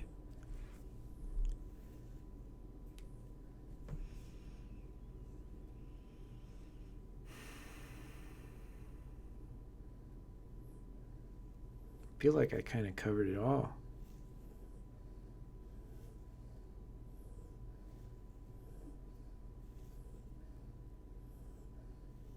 Pretty sure I covered it all. Probably nuclear war. I don't know, that might happen. That's a pretty big deal. I wouldn't put it past the people, the leadership of the world. I don't believe in any of the leadership of the world. That's why I consider myself an anarchist. The leadership of the world is all psychopathic, and every last one of them is probably capable of launching nuclear weapons, knowing that it's going to destroy the world. They're so crazy. They want the world to end. They believe in all kinds of prophetic bullshit. They want the world to end. They will destroy it on purpose so that their book was right. Either their holy book, or it could just be like the American ones who just want money, and they just want money now. They want more money now. Give me more money now. Money me. Make me more money now. Money me. I can't remember the exact quote from Always Sunny in Philadelphia. Anyway.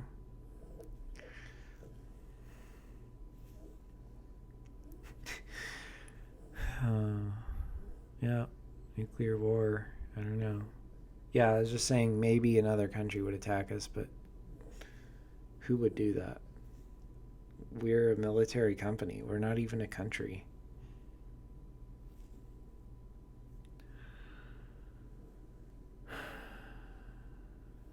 Our job is to be the world's biggest terrorist, force everything in our favor somehow, even though we're the world's biggest terrorist. I don't know who could ever like us again after the millions and millions of people that we've killed and infrastructure collapse that we've caused, economies to be destroyed.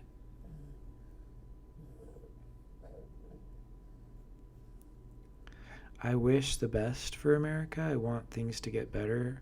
I would be really happy if we became a little bit more progressive in terms of our economics, in terms of our social policy, medicine, insurance. We want to get rid of the scams and make things less corrupt. That would be good. I'm really all for that. I'll push for that, but I will push for that while I also say we shouldn't expect the government to ever turn around. The government seems long gone, too far gone, and we gotta figure out something else. We gotta figure out a way around this, a new way that's not a government, not an authority. We gotta find some kind of anarchy utopia. I don't know how. Well, not exactly. I have ideas. And I think that we need new ideas. We need new ideas for an anarchic utopia. We need to get rid of this money is power thing. I think love should be power. Goodness should be power. Money should just be survival. And everyone should have more than enough. And I think it's possible. But it's not going to happen quick. It's not going to happen soon. It's going to be a long time. Maybe hundreds of years in the future, our totally different descendants will hear my philosophy and say, we will finally implement the anarchic utopia that Eliot wanted. Or somebody else. I'm very happy if there are other philosophers wishing for the exact same thing as me. It doesn't have to be me. I can be lost to history. All I want is for people to hear me. And for this to get closer to happening. But how do we fight this absolute power? America's not democracy. Get that out of your head. It's absolute power. It's absolute authority. And how do we fight that? You can't do it violently. I wouldn't want to do it violently. You can't do it financially. They're more powerful than anyone. You can't do it culturally because they control the media. Or maybe you can a little bit, but nothing compared to the zombie hordes they manage. They have hundreds of millions on their side who are just sucking their dick every day on TV.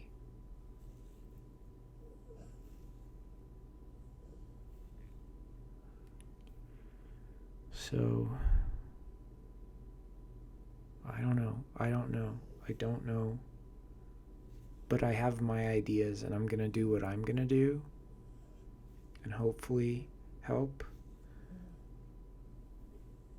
And I'm still going to do what I can to fight for our government to be a little bit more social and a little bit less antisocial. And I don't even say socialist. I said social instead of antisocial, because our government is antisocial. What it does is antisocial. Anybody who was the head of a household who acted the way that our government does towards us, towards their household, would be considered an antisocial, megalomaniac or something. How would we stop them? We need to think about this. We need to meditate on it. I have ideas. That's what these videos are for. But if we don't change it a little bit, if we don't change it just a little bit, and it just gets worse and worse and worse, things are going to get really bad. The shit's going to hit the fan in a lot of ways, and it already has, and it's going to be worse than last time. And I don't want that to happen. But they won't do anything for the people. They only do things for themselves.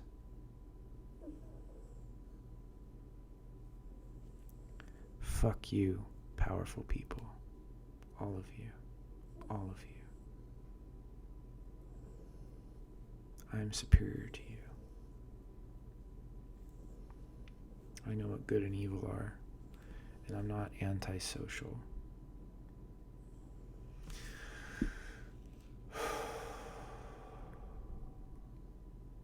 I'm tired. I'm done talking.